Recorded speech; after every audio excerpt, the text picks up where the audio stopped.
Getting a little chubby. Oh, so fat. Little porker. You're going to be morbidly obese one day. That was my mother in the fitting room at Macy's.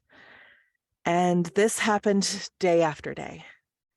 Parents always have certain expectations. For some of us, it's our grades. For others, it's our career choices. For me, it was how I looked. It was all about that first impression.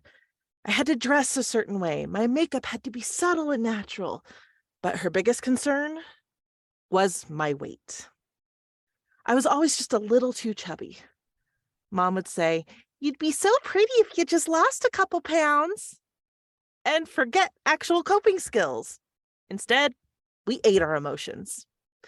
We're upset, let's go get ice cream. Good grades in school, here's your favorite candy. Someone's birthday, let's go out for a heavy, rich meal.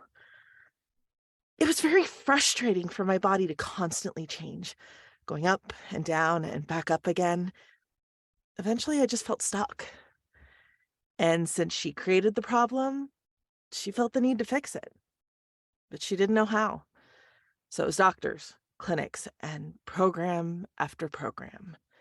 Meanwhile, ignoring symptoms of polycystic ovarian syndrome, a condition that causes your body to develop cysts and hold on to weight. But the only way to really treat it is to lose weight.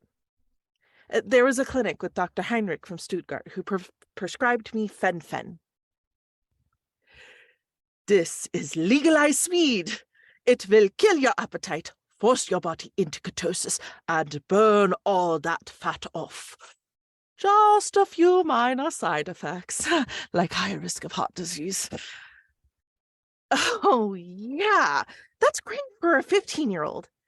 And after losing 50 pounds, my mom looked at me and said, "Just 5 more pounds to go."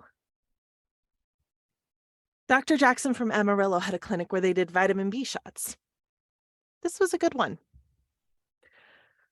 Perk up your energy with no actual weight loss benefits, but cutting your calories down to 800 a day will. Oh, and you will gain 5 pounds just looking at regular food. It's a well-known fact that no one gets enough vitamin B. So of course it perks you up. But your body is so starved for calories, at some point, it purposely holds on to the weight.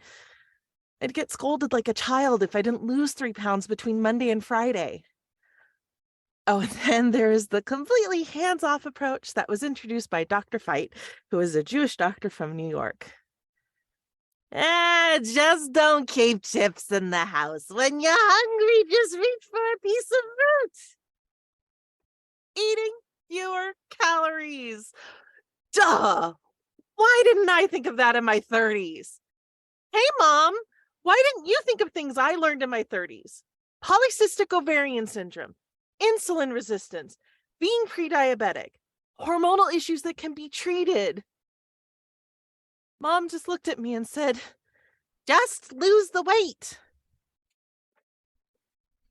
And after a while, you realize every time that you gain the weight back, you hate yourself a little more.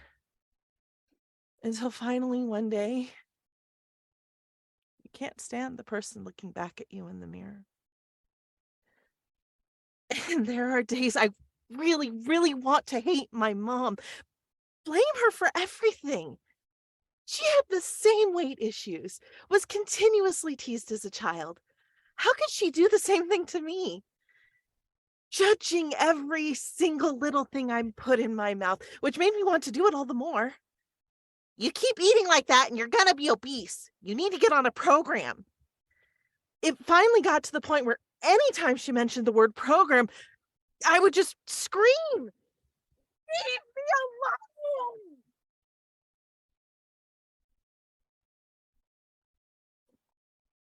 I loved her so much. Even at the end, week from chemo, she would offer to pay for whatever program I wanted to go on, and instead of connecting with me as a person with what little time we had left. I was so tired of her trying to fix me.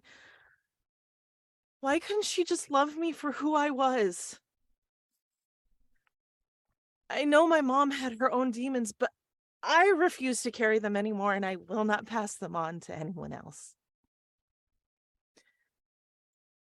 It's been 2 years. And after she passed, it felt like a weight had been lifted from my shoulders. No pun intended. Wow. Am I an asshole? No. Our relationship was complicated to say the least, and there are still a few things I'm working through. Even so, I finally feel like I can be the fun, sparkly, extra spicy creative being that has been buried so deep inside me. I've had to dig her out.